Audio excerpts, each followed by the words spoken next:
नमस्कार दोस्तों, भगवत गीता से जो मैंने सीखा है वो मैं आज आपके साथ में बांटना चाहता हूँ। साथियों, ज्ञान की बातें जब भी हुई है तो किसी महात्मा के आश्रम में हुई है या तो किसी नदी किनारे शांति प्रिय वातावरण में हुई है, लेकिन श्रीमद् भगवत गीता की अनोखी ज्ञान की बातें जहाँ लोग युद्ध करने के लिए गए, जहाँ कई सारे घोड़े हाथी चिल्ला रहे हों, जहाँ भाला बर्छी तलवारें चमक रही हो, जहां सभी योद्धा एक दूसरे को मारने काटने की बात कर रहे हो, उन सभी के बीच अचानक से ये कैसी बात हो और क्या स्थान चुना भगवान कृष्ण ने गीता ज्ञान को देने के लिए। दोस्तों, आज से कई हजार वर्ष पूर्व 18 अध्याय 700 श्लोकों में सृष्टि का भगवान श्री कृष्ण ने अर्जुन को जो ज्ञान दिया, श्रीमद् भगवत गीता को लाने के लिए कोई आधार तो बनना था। इसलिए भगवान श्री कृष्ण ने अर्जुन को चुना। जब अर्जुन दुखी होते हैं और दुविधा में होते हैं, उसका मन अशांत होता है, उसे समझ में नहीं आ रहा था कि कैसे वो अपने सगे संबंधियों के साथ युद्ध करे। ये कितनी आश्चर्य की बात है कि कोई मनुष्य भगवान के सामने शंका में पड़ जाए, भगवान सामने हो और कोई मनुष्य दुविधा में पड़ जाए।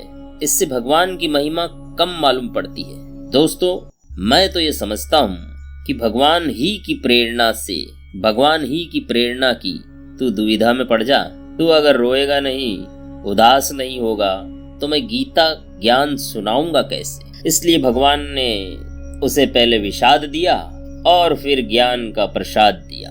दोस्तों, भगवान ने गीता का ज्ञान इस संसार को देना था तो अर्जुन को निमित्त बनाया। साथियों, जिन बातों ने मुझ पर प्रभाव डाला है वो बातें मैं आपको बताना चाहता हूँ, तो वीडियो को ध्यान से सुनिएगा। अर्जुन भगवान श्री कृष्ण से पूछते हैं, प्रभु आप कहाँ रहते हैं? भगवान कह सकते थे कि मैं द्वारका जी में रहता हूँ, बद्रीनाथ में रहता हूँ, केदारनाथ में रहता हूँ, रामेश्वरम में रहता हूँ, मैं जगन्नाथ में रहता हूँ, परंतु भगवान ने उत्तर ये नहीं दिया। भगवान उत्तर देते हैं, आप समझिएगा कि मनुष्य की महिमा उन्होंने कितनी बढ़ाई। उन्होंने अर्जुन से कहा, मैं संसार के प्रत्येक प्राणी के हृदय में रहता हूँ और जब कभी भगवान हृदय में दिखाई पड़ने लगता है तो तब इंसान अपने जीवन की सभी कठिनाइयों से जीत जाता है। जिस दिन इंसान को यह एहसास हो जाए कि वो भगवान का ही अंश है, वो कभी अपने आप को छोटा नहीं समझेगा और जीवन में बड़ी सी बड़ी कठिनाई से हंसते हुए टकरा जाएगा। लेकिन हम सब लोग बड़े ही अजीब है, पेड़ पर धागा बांधकर विश्वास कर लेंगे कि कुछ अच्छा हो जाएगा, लेकिन अपने आप पर विश्वास नहीं करेंगे। दोस्तों, हम दुनिया में दूसरों की तरह बनने के लिए नहीं, बल्कि कुछ ऐसा कर जाएं कि कोई आपको देखकर ये कहे कि मुझे भी ऐसा बनना है। दोस्तों, हम भगवान के बारे में रोज बात करते हैं, लेकिन हमारी महिमा जो भगवान ने बढ़ाई उसके बारे में नहीं सोचते। आज से ही अपनी महिमा के बारे में विचार करें और जीवन में जीत हासिल करें। महाभारत में भगवान ने सिर्फ अर्जुन की ही दुविधा को दूर नहीं किया, बल्कि कर्ण को भी बहुत बड़ी सीख दी। महाभारत में कर्ण भी भगवान श्री कृष्ण को अपनी व्यथा सुना रहे हैं कि मेरी तो माता ने मुझे जन्म लेते ही नदी में बहा दिया। आचार्य द्रोण ने मुझे धनुर्विद्या सिखाने से मना कर दिया क्योंकि उनकी नजरों में मैं क्षत्रिय नहीं था। द्रौपदी के स्वयंवर में मुझे अपमानित किया गया कि मैं किसी राज परिवार का हिस्सा नहीं। कर्ण पूछते हैं कि भगवान मेरा क्या अपराध है? भगवान कृष्ण ने कर्ण को जो उत्तर देते हैं, मुझे ऐसा लगता है कि इस उत्तर को सुनने के बाद मनुष्य को अपने हर प्रश्न का उत्तर मिल जाएगा। भगवान कृष्ण मुस्कुराते हैं और उत्तर देते हैं, हे सूर्यपुत्र, मेरा तो जन्म ही कारागार में हुआ। मेरे जन्म लेते ही मृत्यु मेरा पीछा कर रही थी। जिस रात मेरा जन्म हुआ मुझे मेरे माता पिता से अलग कर दिया गया और जहाँ पहुँचा वहाँ सभी कार्य मुझे खुद ही करने पड़े। गाय चराने से लेकर गोबर उठाने तक सभी कार्य करता रहा। मुझे बार बार जान से मारने का प्रयास किया गया। मेरा अपना सगा मामा मुझे मरवाने के लिए राक्षसों को भेजता रहा। मेरे जीवन में कठिनाइयाँ कहाँ कम थी। अन्याय जीवन भर मेरे साथ भी होता रहा। भगवान कृष्ण कर्ण को समझाते हुए बहुत ही बड़ी बात कह रहे हैं जो हमें भी सीखने की जरूरत है कि जीवन में आपका अपमान होता है, यह महत्वपूर्ण नहीं है, महत्वपूर्ण यह है कि आप उस अपमान का उत्तर कैसे देते हैं। कर्ण जीवन भर अपने अतीत की कड़वाहट से भरे रहे, पर भगवान कृष्ण कभी अपने अतीत पर आरोप नहीं लगाते। कर्ण पीछे की ओर देखते हैं और कृष्ण आगे की ओर देखते हैं। कुदरत ने दोनों ही के साथ अन्याय किया, पर कर्ण ये अन्याय कभी भूल नहीं पाए और कृष्ण को ये अन्याय कभी याद नहीं आए। एक ने अपने आप को क्रोध के विष में भर लिया और कृष्ण ने अमृत की तरह स्वीकार कर लिया। दोनों में कोई अगर अंतर था तो वो सिर्फ स्वीकारने का था। कृष्ण ने अपनी नियति स्वीकार कर ली और कर्ण ने कभी अपनी नियति को स्वीकार नहीं किया, और परिणाम में कर्ण अधर्म के पक्ष में लड़ते हुए अकाल मृत्यु को प्राप्त हुए। परिस्थितियों का चक्र चलता रहेगा। कई बार लगता है कि भाग्य ने धोखा दे दिया। ये चुनाव हम पर है कि हम कर्ण की तरह रोएं या कि फिर कृष्ण की तरह जीवन को आनंद से जिए। जीवन में रोने के लिए नहीं, हंसने के कारण ढूंढने चाहिए, क्योंकि जीवन तो भगवान का भी कहाँ आसान था। जीवन है तो समस्याएं होगी, समस्याएं है तो समाधान भी होगा, और आपकी हर समस्या का समाधान श्रीमद् भगवद गीता में है। श्री कृष्ण भगवद गीता में कहते हैं कि प्रहार बाद में पहले प्रार्थना। सर्वशक्तिमान होते हुए भी धैर्य रखते हैं। ये चीज आप भगवान कृष्ण से सीख सकते हैं। श्री कृष्ण की बुआ का पुत्र था शिशुपाल, रिश्ते में भाई लगता था, लेकिन एक भविष्यवाणी हुई कि कृष्ण ही शिशुपाल की मृत्यु का कारण बनेंगे। तो बुआ चिंतित थी, तो भगवान श्री कृष्ण ने उन्हें वचन दिया कि मैं शिशुपाल के 100 गलतियों को क्षमा कर दूंगा। शिशुपाल बड़ा हुआ और शिशुपाल भगवान कृष्ण से बहुत घृणा करते थे, और महाराज युधिष्ठिर का राजसूय यज्ञ हो रहा था। सभी अतिथि आए हुए और वहां शिशुपाल भी आए। वहीं भरी राजसभा में शिशुपाल ने भगवान श्री कृष्ण का अपमान शुरू कर दिया।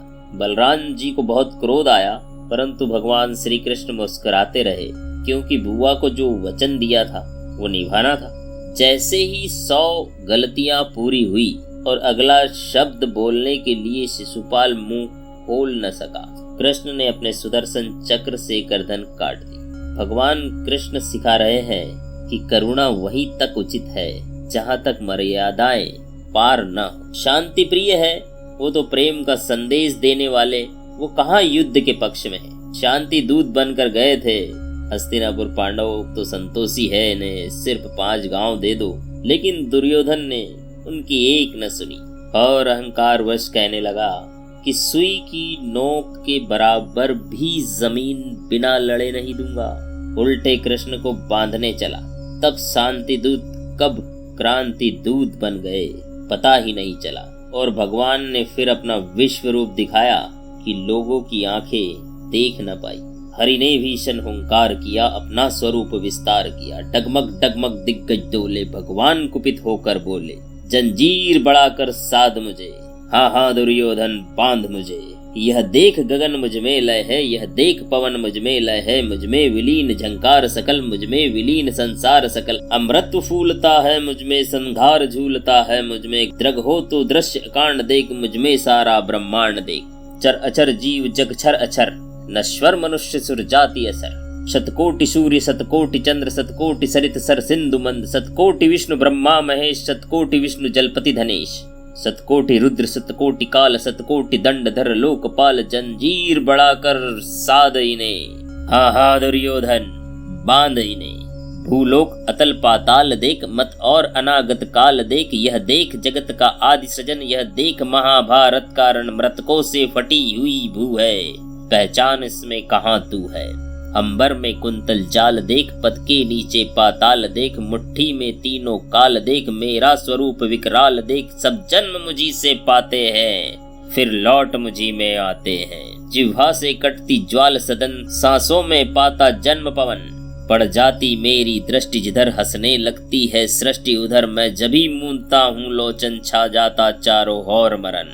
मुझे बांधने आया है, जंजीर बड़ी क्या लाया है। यदि मुझे बांधना चाहे मन, तो पहले बांध अनंत गगन। सूने को साध न सकता है वह, मुझे बांध कब सकता है। हित वचन नहीं तूने माना, मैत्री का मूल्य न पहचाना तो ले मैं भी अब जाता हूँ, अंतिम संकल्प सुनाता हूँ। याचना नहीं अब रन होगा, जीवन जय या के मरण होगा।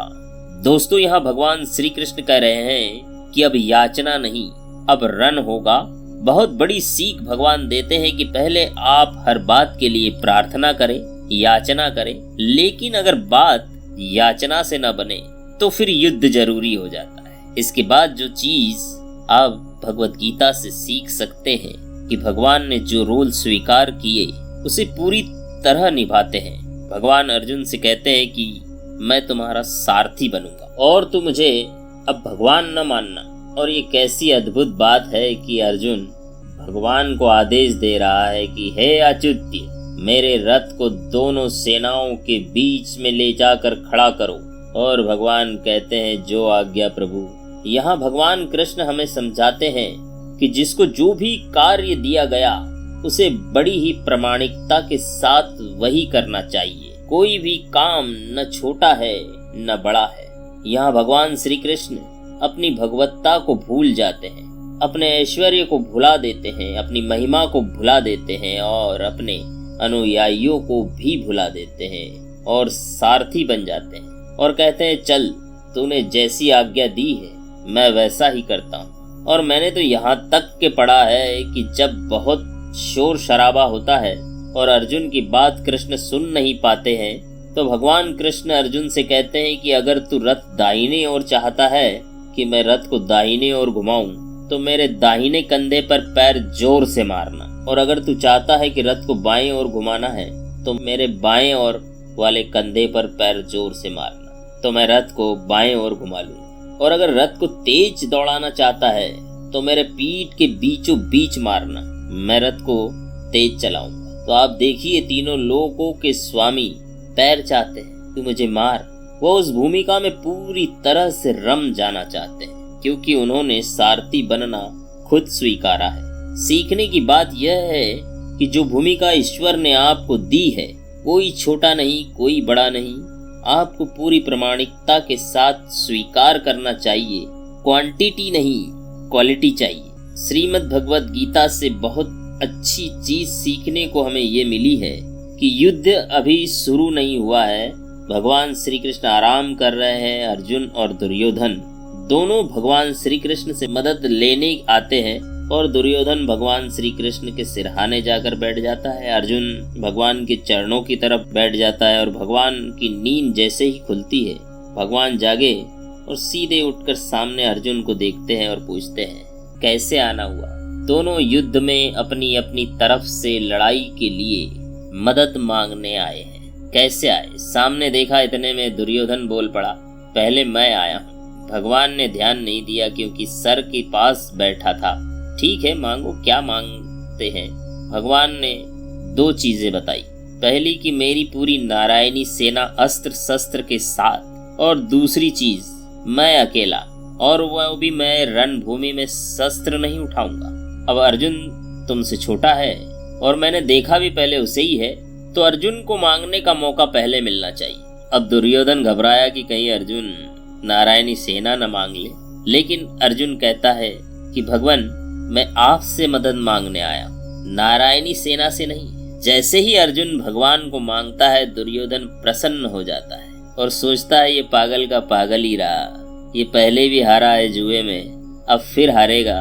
भगवान दुर्योधन से पूछते हैं तुझे क्या चाहिए? दुर्योधन ने कहा भगवान मुझे तो आप अपनी नारायणी सेना ही दे दीजिए, और मुझे ऐसा लगता है कि युद्ध का निर्णय उसी समय हो गया। युद्ध लड़ा तो बाद में गया, उस समय अर्जुन युद्ध जीत गया जब उसने भगवान को मांगा। यूं तो आप भगवत गीता से बहुत कुछ सीख सकते हैं, लेकिन आज इस वीडियो में आशा करता हूं कि कोई एक चीज भी आपके जीवन में अगर काम आएगी तो मैं धन्य हो जाऊंगा। अगले किसी और वीडियो में आपके साथ फिर मुलाकात करूंगा। जो चीज सबसे अच्छी लगी हो कमेंट्स बॉक्स में जरूर लिखना और हमारे चैनल को सब्सक्राइब करके वीडियो को लाइक कर देना। आपका बहुत बहुत धन्यवाद। भगवान की कृपा आप पर सदा बनी रहे।